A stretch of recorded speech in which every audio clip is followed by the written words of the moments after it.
Can I invite Sara Salyers, who will be speaking on behalf of Salvo.Scot. Sara! Actually, quite important words. And it's not anyone's fault that we don't know in Scotland what real popular sovereignty means. Anyone who's followed the work of Alf Baird, if you haven't read Doonhodden, it's not an easy read, but it's a really important one. We're like the fish in the goldfish bowl. We don't realise to what extent we have come to take for normal something which is fundamentally un-Scottish, fundamentally foreign, as just the way things are.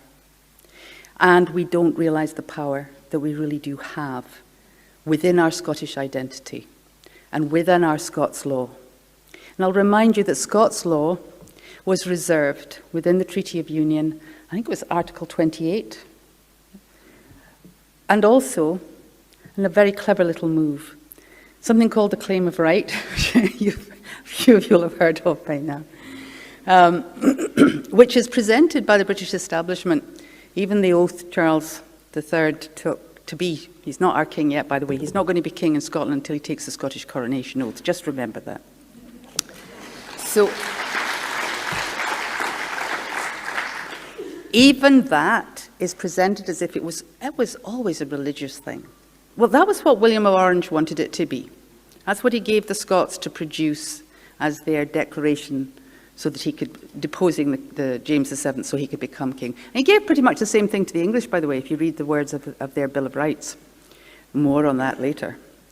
But the Scots were faced with an invading army. They were faced with a foreign king being imposed on them again that had 10 years of absolute hell under Oliver Cromwell's army from 1650 to 1660. So they went into overdrive. And they produced something, the Claim of Right, which is two documents in one. One is what William wanted. That's kind of what you heard Charles talking about. It's not the oath William took. The other codified Scotland's constitution, very briefly. And that became a really important constitutional instrument in Scotland. It prevented William III from shutting down the right to protest. Oh, how the past returns. And it was also inserted to be protected. By the way, it's still high treason in Scotland to criticise the Claim of Right Act, so be careful. Why does it matter? It matters because it upheld something that we all know about, popular sovereignty.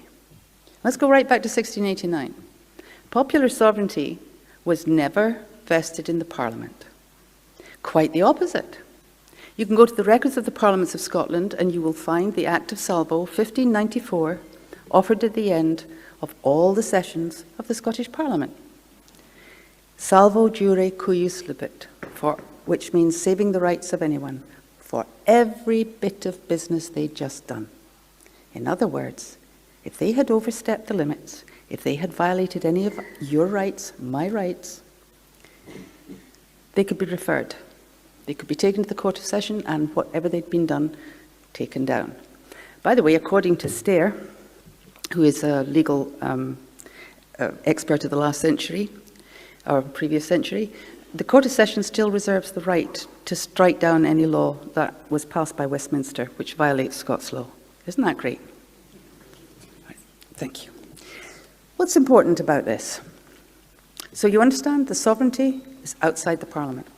Always was, can't be any other way.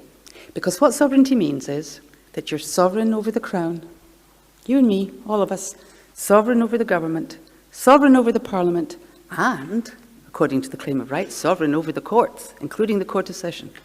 You're the final say, you're the final word. That's who we are, and that's what the Scottish Constitution says. Why does that matter? In 1989, when a non-legal, non-binding, non-statutory Scottish Constitutional Convention put forward a statement that the Scottish people are sovereign and have the right to determine the form of government best suited to their needs, and that was put forward to Westminster, there was not one vote against it. Why? Why? When they crowd those benches to boo and call, it's one of only two SNP motions that ever went through. When they crowd to boo and jeer and vote us down every possible time they can, why did they not vote against something that radical? Why did they not vote against something that completely contradicts Westminster parliamentary sovereignty. Well, here's a possibility. Because the standing of the claim of right is a condition of the Treaty of Union, no matter what they tell you about it being replaced by acts. The standing of the claim of right remains, or the Treaty of Union, the Union itself, is dissolved. So I suggest that that's why they have never voted down that statement. And once we understand that we can go right around Westminster. Because they may be sovereign, their parliament may be sovereign in England, but they have had to accept as a condition of this union that in Scotland, the absolute final authority is not the Parliament, not the Scottish Parliament, not the Westminster Parliament, it is the people. And that sovereignty, my friends, neither begins nor ends at the ballot box. It just requires that we get it back.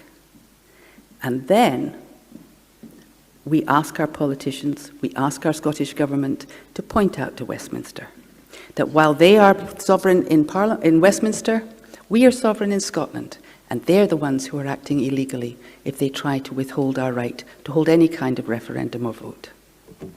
Thank you very much, Sarah. Thank you very much indeed. Thank you.